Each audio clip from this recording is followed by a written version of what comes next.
आगरा में 4 घंटे तक डिजिटल अरेस्ट रही महिला टीचर की हार्ट अटैक से मौत के बाद परिवार सदमे में है। महिला टीचर के पास कई कॉल आए थे जिसमें बेटी के गलत काम में फंसने की बात कही गई थी। जालसाज ने पुलिस अधिकारी बनकर 1 लाख रुपए की मांग की। महिला टीचर के बेटे का कहना है कि मां को समझाया था कि फर्जी कॉल है, फिर भी वे सदमे से उभर नहीं सकी। If you do not have a valid Aadhaar card, then you will not be able to file an income tax return. In a key amendment to the finance bill, the government has made it mandatory for taxpayers to state the number of their Aadhaar cards in their returns.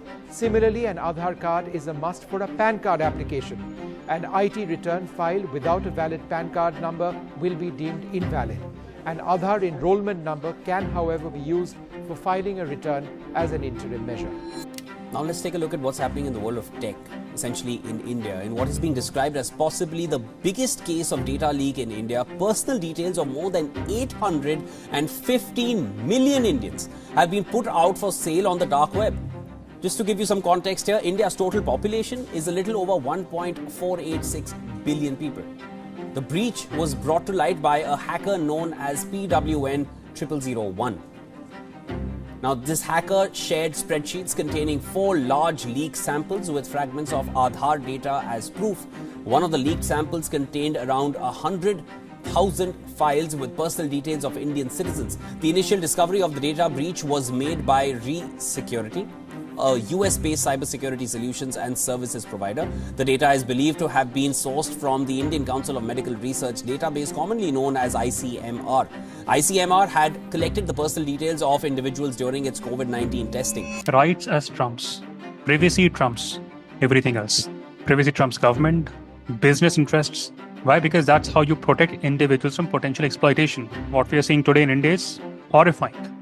Citizens who've worked, very hard throughout their life, paid their taxes, paid their dues, trusted the bank, trusted the government.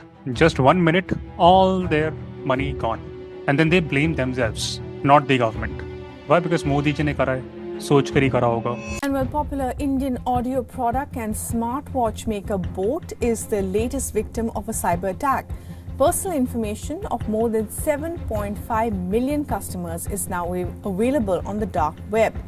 As per reports, the leaked data is now available on the dark web and is being sold for as low as $2.17. The leaked data includes sensitive information such as name, address, contact number, email IDs, customer IDs. And according to reports, a hacker known as Shopify Guy is behind the attack. The hacker claims to have accessed the company's database on the 5th of April. Experts believe the affected customers are at a higher risk of financial fraud, phishing scams and identity theft. The company is yet to issue an official statement regarding the hacking incident. Gupta. अमन बहुत बहुत बधाई हो sir, आप तो अब successful है अपने जीवन में भी और दुनिया को भी दिखा रहे हो, जरा बताइए। परिवार के 4 लोगों की जिंदगी ले दिल को दहला देने वाली ये कहानी है मध्य प्रदेश की राजधानी भोपाल, जहां का रहने वाला ये परिवार साजिशों के जाल में ऐसा फंसा कि फिर पूरे परिवार ने खुदकुशी कर ली। पहले पति पत्नी ने अपने बच्चों को जहर दिया और इसके बाद खुद फांसी लगा। Across India, millions are losing their lives' hard work to these online fraudsters. And the saddest part is, they all blame themselves. They think that they are at fault. Please understand, it is not your fault. We live in a country where foreign companies, they are given free access to use our personal information as they like. Just look at LinkedIn. LinkedIn today is blatantly and shamelessly asking you to verify your identity through DigiLocker. This data, which was supposed to be safe, is now held not just by a private company, but also by a foreign company. This very same company, it was fined 300 million euros for misusing personal data. A few months ago, personal data of 7.5 million customers of a company led by Aman Gupta, it was leaked on dark web. Do you know what our government did? They awarded the founder with Creator of the Year award.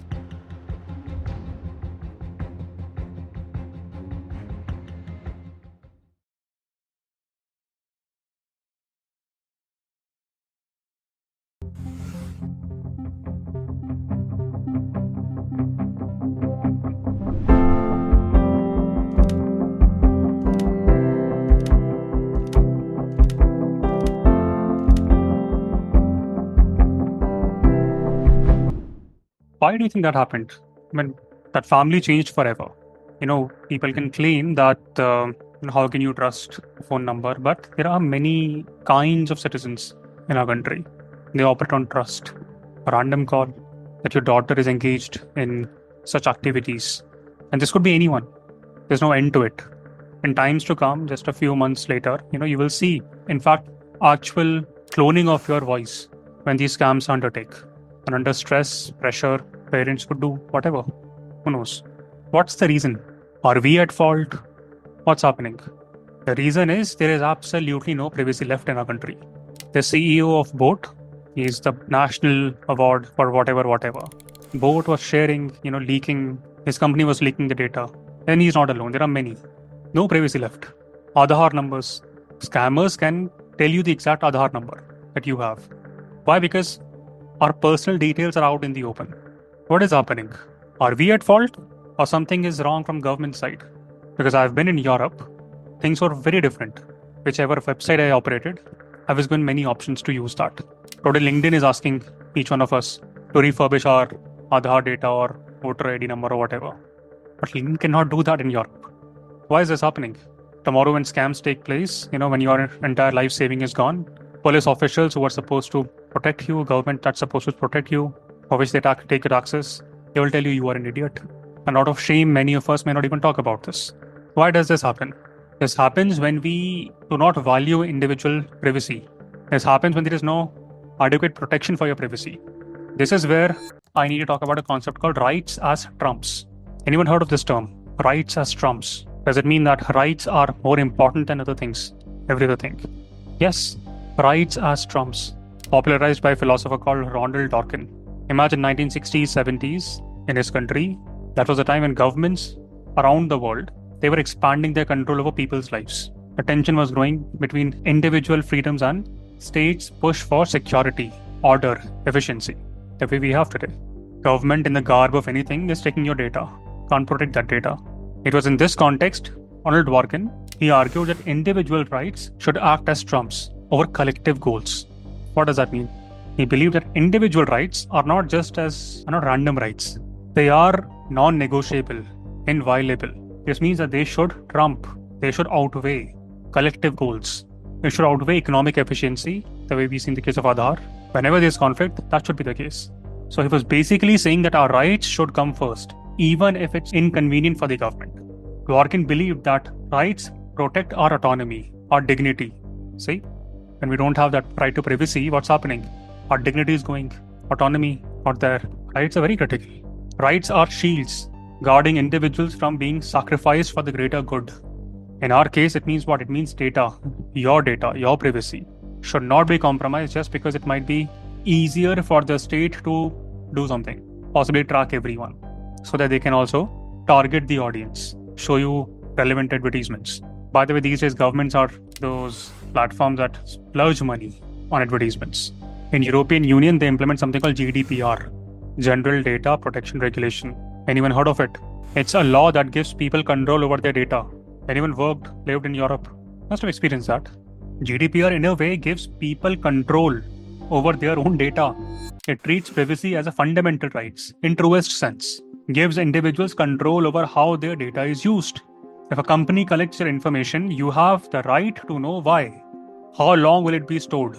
And even demand that it should be deleted. Unlike our national creator from Shark Tank and his boat company, can't protect the data. Rights as trumps. Privacy trumps everything else. Privacy trumps government, business interests.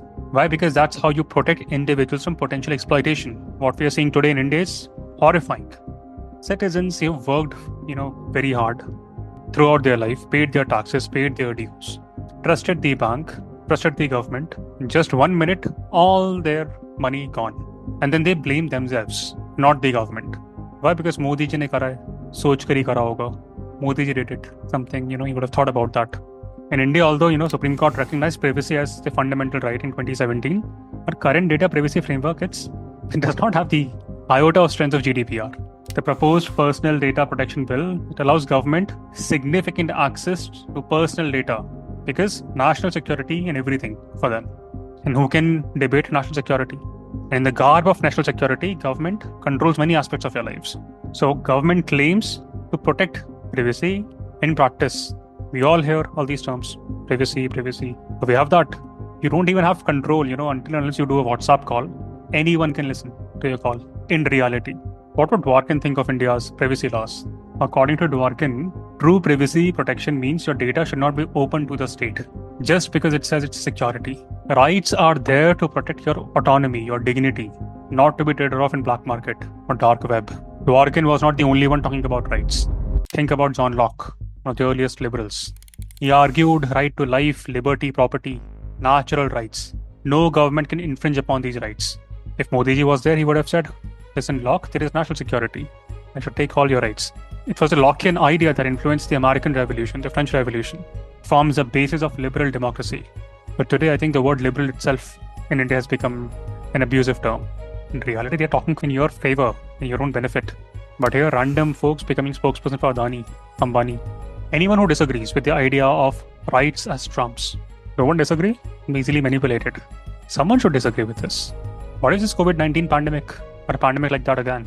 That time Modi ji will have an argument. To protect public health, and government needs data on people's movement, health status, contacts. That's what he did. And thereafter, you see a rise in scams in India. Communitarians, they will care more about the common good. They will say that, individual rights should be balanced with social responsibilities.